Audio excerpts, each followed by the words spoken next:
Hi అండి. 'నీ తనువు నాదే చెల్లి' పార్ట్ 15. గత జ్ఞాపకాల్లోకి వెళ్తాడు గౌతమ్. రాజేంద్ర గారు చదువుకునేటప్పుడు గౌతమ్ వాళ్ళమ్మ జగతిని ప్రేమిస్తారు. ఆవిడ మహాకంత్రి.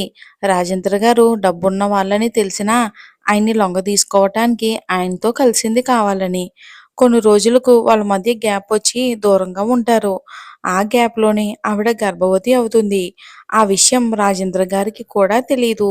ఇంట్లో సులోచన గారు తీసుకొచ్చిన సంబంధాన్ని మనసుకి ఇష్టం లేకపోయినా ఆ రాజేంద్ర గారు ఆవిడని బలవంతంగా పెళ్లి చేసుకుంటారు. ఆవిడే మాలిని గారు. భర్త ఆమెతో సరిగ్గా ఉండటం లేదు అని ఆవిడ మెల్లగా ఆయనని తన ప్రేమతో మార్చుకుంటుంది. వాళ్ళిద్దరికీ ప్రేమకు ప్రతిరూపమే ఆకాష్ రాజేంద్ర. ఇక రాజేంద్ర గారికి పెళ్లి అయిపోయిందని తెలియగానే ఆవిడ ఆ మహల్‌లో అడుగుపెట్టింది. ఇంటికొచ్చి చాలా రచ్చ చేస్తుంది. అప్పుడు రాజేంద్ర గారు, మాలిని గారు ఆకాష్‌ని తీసుకుని టూర్‌కి వెళ్ళటంతో ఇంట్లో సులోచన గారు ఒకరే ఉంటారు. జగతి మాటలన్నీ ఆవిడ నమ్మదు. అందుకే ఆవిడ్ని తిట్టి పంపించేస్తుంది. దానితో జగతి పగతో రగిలిపోతూ నేను ప్రేమించిన వాడిని నాకు దూరం అయ్యేలా చేసిన నిన్ను వదలననుకుని ఆ పగనే గౌతమ్‌కి పంచుతుంది. ఏ తల్లైనా బిడ్డలు చెడిపోతుంటే కొట్టో, తిట్టో వాళ్ళని మంచిగా మారుస్తుంది. కానీ ఈవిడ దగ్గరుండే తన కొడుకుని చెడ్డ దారిలో నడిపిస్తుంది. ఇక వర్ష కూడా ఈవిడలానే తనకేదైనా కావాలంటే పక్క వాళ్ళ దగ్గర లాక్కుని మరీ ఆనందిస్తుంది. గౌతమ్ చిన్నప్పుడు అడిగాడు, అమ్మా, నాన్న ఎందుకు ఇక్కడ మనల్ని వదిలేసి వెళ్ళిపోయారు అని. అప్పుడు గౌతమ్‌కి 7 ఏళ్ళు. చిన్నప్పుడు ఏం చెప్పినా నమ్మే మనస్తత్వం పిల్లలది.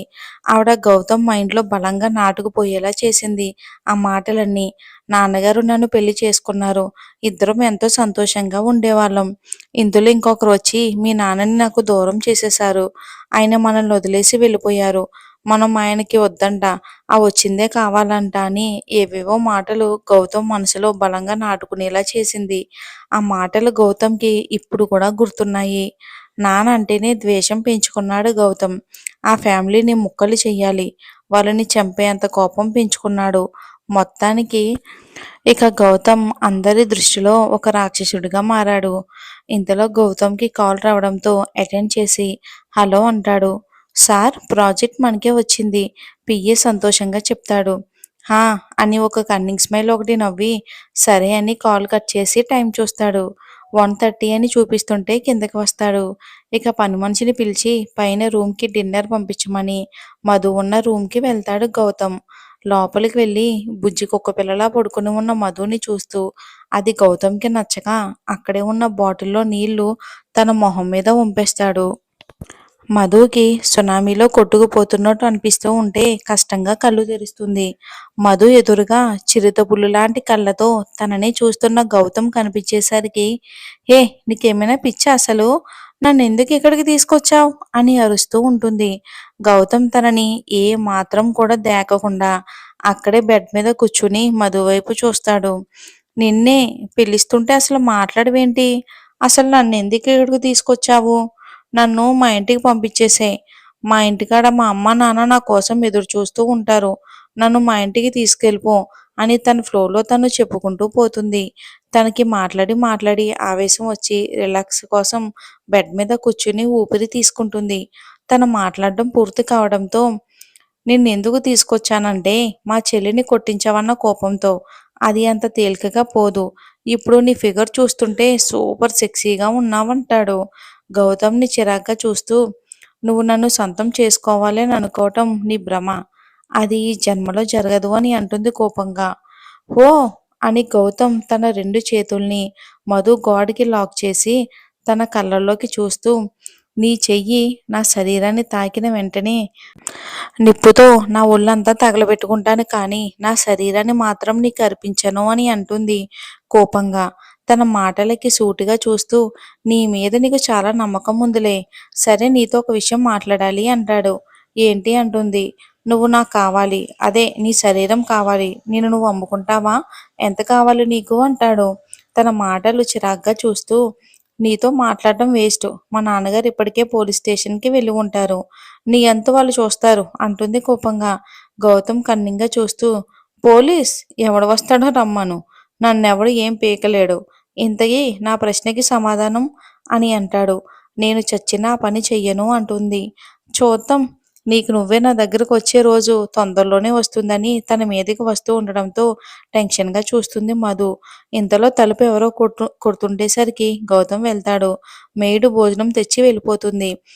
మళ్ళీ మనం ఆకాష్ దగ్గరకొచ్చేద్దాం. ఇక ఆకాషం ఆఫీస్ వర్క్ ఫినిష్ చేసుకొని ఇంటికి వెళ్తాడు. అరుణ్ ముందే వెళ్ళిపోతాడు. ఆకాష్ వచ్చే టైంకి లేట్ అవుతుంది. బుజ్జమ్మ, నువ్వు తినేసేయ్ అని అందరికీ చెప్తున్నా పెనిమిటి వచ్చాకనే తింటానని అలానే కూర్చుంది. ఆకాష్ లోపలికి వస్తాడు. డైనింగ్ హాల్లో ఒకతే కూర్చున్న భూమిని చూస్తూ, ఇదేంటి ఇక్కడే కూర్చున్నావు, తినలేదా అంటాడు.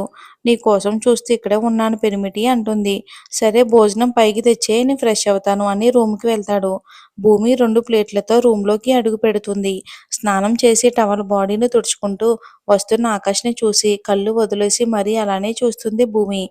భూమి తననే గుడ్లు అప్పగించి చూడటం చూసిన ఆకాష్, ఏ బుజ్జమ్మా, నాకు దిష్టి పెడుతున్నావా ఏంటి అంటాడు టీషర్ట్ వేసుకుంటూ. నేనెందుకు నీకు దిష్టి పెడతాను పెనిమిటి అని ప్లేట్ ఇస్తుంది. నువ్వే తినిపించు అంటాడు. బెడ్ మీద కూర్చుంటూ, ఈ రోజే కాదు, ఈసారి నుంచి ప్రతిరోజు నువ్వే తినిపించాలి అని ఆర్డర్ వేస్తాడు. భూమి ముద్దలు కలిపి తినిపిస్తూ ఉంటే ముద్దతో పాటు భూమి చేతి వేళ్ళను కూడా లీక్ చేస్తాడు. ఆకాష్ అలా చేయటంతో భూమిలోని చిన్న షివరింగ్ మొదలవుతుంది ఒక్కసారిగా. ఇక తినిపించుకోకుండా ముద్ద పట్టుకుని ఉన్న భూమిని చూసి తినిపించు బుజ్జమ్మ అంటాడు. అప్పుడు ఈ లోకంలోకి వచ్చి ఏమైంది నాకు అని ఆలోచిస్తూ ఉంటుంది.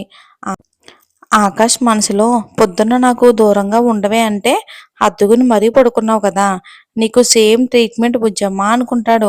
ఆకాష్కి తినిపిస్తూనే భూమి కూడా తింటుంది. ఇంక చాలు బుజ్జమ్మ, ఇంక తింటే పొట్టొచ్చేస్తుంది అంటాడు అమాయకంగా.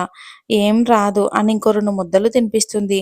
చిన్నప్పుడు వాళ్ళ అమ్మగారు గోరు ముద్దలు గుర్తొచ్చి అమ్మ కూడా ఇలానే చాలు అంటే ఇంకా 2 ముద్దలు, ఇంకొక ముద్ద, ఇది అమ్మ ముద్ద, నాన్న ముద్ద అని తినిపించేది అని ఎమోషన్ అవుతాడు గౌతమ్.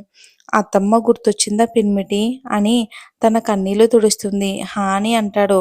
పొద్దున్న తను అడగాలి అనుకున్నది గుర్తొచ్చి, పిన్మిటి, పొద్దున్న నేను వంటగదిలో టిఫిన్ చేస్తుంటే అమ్మమ్మ ఒప్పుకోలేదు. ఎందుకు అని అడిగితే, నువ్విప్పుడు ఈ పనులు చెయ్యకూడదు, రెస్ట్ తీసుకోవాలి అని అన్నారు. అలా ఎందుకన్నారు అని అంటుంది ఆలోచిస్తున్నట్టుగా బొగ్గన వేలు పెట్టుకుని. భూమి చెప్పింది అర్థమైన ఆకాష్ తన చెవిలో ఏదో చెప్తాడు. ఆ మాటకి కళ్ళు వదిలేసుకుని నోరు తెరుచుకుని, అవునా, దాని అర్థం అదా అని అంటుంది భూమి షాకింగ్గా. భూమి నోరు తెరుచుకుని ఉంటుంది. నోరు మూసే, లేదంటే దోమలు దూరిపోతాయి బుజ్జమ్మ అని అంటాడు. తెరిచిన నోరును మూస్తూ, పెనిమిటి, నాకెందుకో నువ్వు చెప్పింది అబద్ధం అనిపిస్తుంది. ఉండు, అదేదో అమ్మమ్మని అడిగేసి వస్తాను అని అంటుంది. ఒసే బుజ్జమ్మ, అంత పని చెయ్యకే, నా పరువు తీయకు. దాని అర్థం అదే, రాత్రంతా నువ్వు కష్టపడి అలసిపోయి ఉంటావని నేను పని చేయొద్దు అని అన్నారు అని అంటాడు నవ్వుతూ. అమ్మో, అయితే నాకు తెలియని విషయాలు చాలానే ఉన్నాయి పెనిమిటి అని అంటుంది.